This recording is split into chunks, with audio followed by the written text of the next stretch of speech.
quick video tour of the motorhome.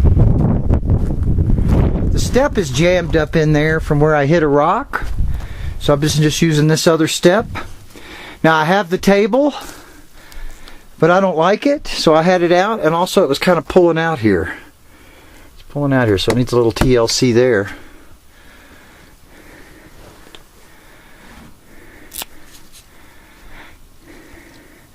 But I have the table, and of course it also turns this into a bed. This is a swiveling, full-on swiveling chair there, and then as you can see, the passenger seat up front swivels, and then here's the up top. Now this slides back and forth, and then I have some non-original foam up there from a different camper that I threw in there, and there's a ladder up in there too. Storage all around, tons of storage. Kitchen's looking good. All that's working, the oven, everything works good, refrigerator works. There's no microwave here, looks like there might have been at one time. You got your regular oven. Fridge, of course, gas or electric.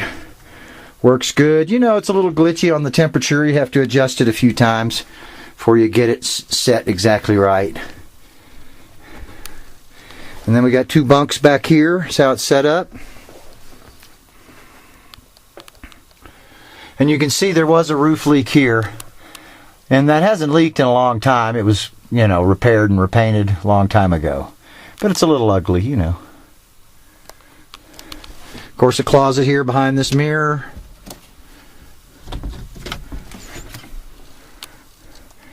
Plenty of cupboard space again back here. Here's the curtain that slides across. Is the setup for now. And the bathroom.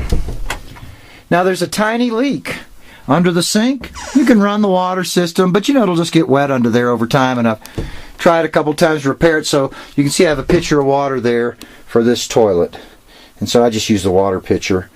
But the shower and all that is functional. Again, mostly I've used this shower for storage because I was near a hot spring when I was using the van. Now I lived in this for about 3 months, and that's all it's done.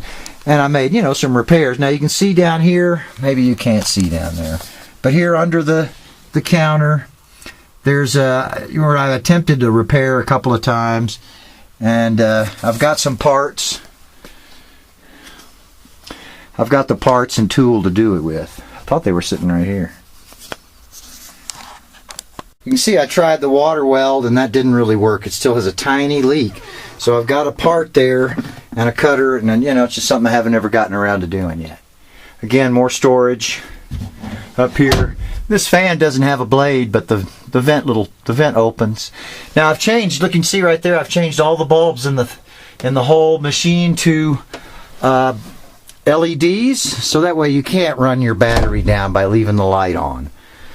Speaking of running the battery down, the furnace works great.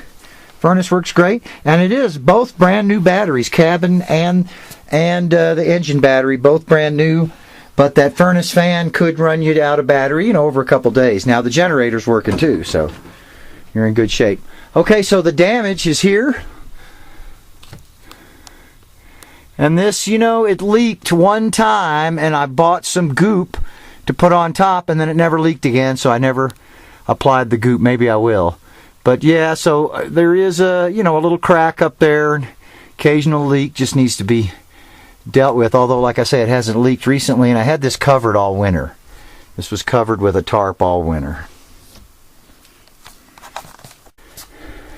Just going to start it up so you can hear it run. Running great. This thing's running great. Now it's a carbureted engine. Hasn't run hardly hasn't run hardly during the winter. There we go.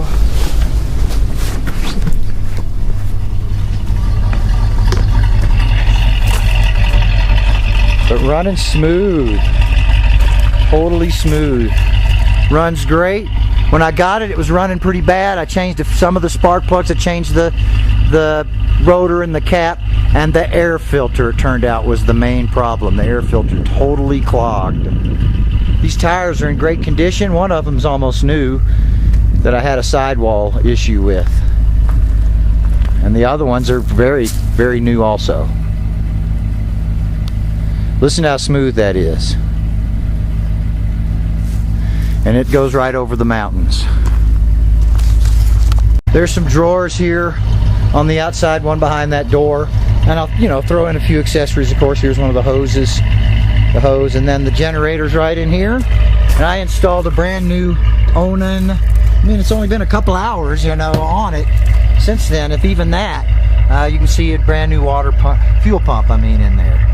And so when the tank has more than a third full, you can use that. I also have a sort of a secondary fuel system, a gas can with a hose that you can use if you want. Some people like to do that.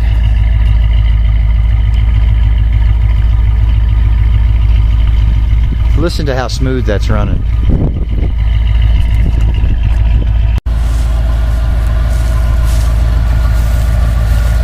That is a smooth sounding engine. It's a Ford 460.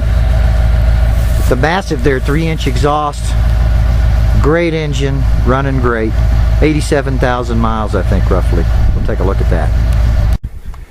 So, right there is the engine, and of course I do, as I stated, I have a brand new deep cycle cabin battery right there, and then the engine battery, starting battery, right there. All both very new. Here is the water system.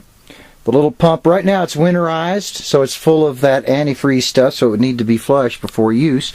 But it pressures right up, the regulator works. Here you could, like I say, there's a tiny leak under the sink in there, is really a little bit of a problem. And then now the hot water heater, I've never really used it, but it blew a breaker when I tried to use the electric version once. I wasn't sure if it was just a sensitive breaker. Almost certainly the gas portion of it works. However, possibly needs a new element. So it could use a little work on the water system. That little tiny leak is the main thing, and it's just a drops coming out, but you don't want that moisture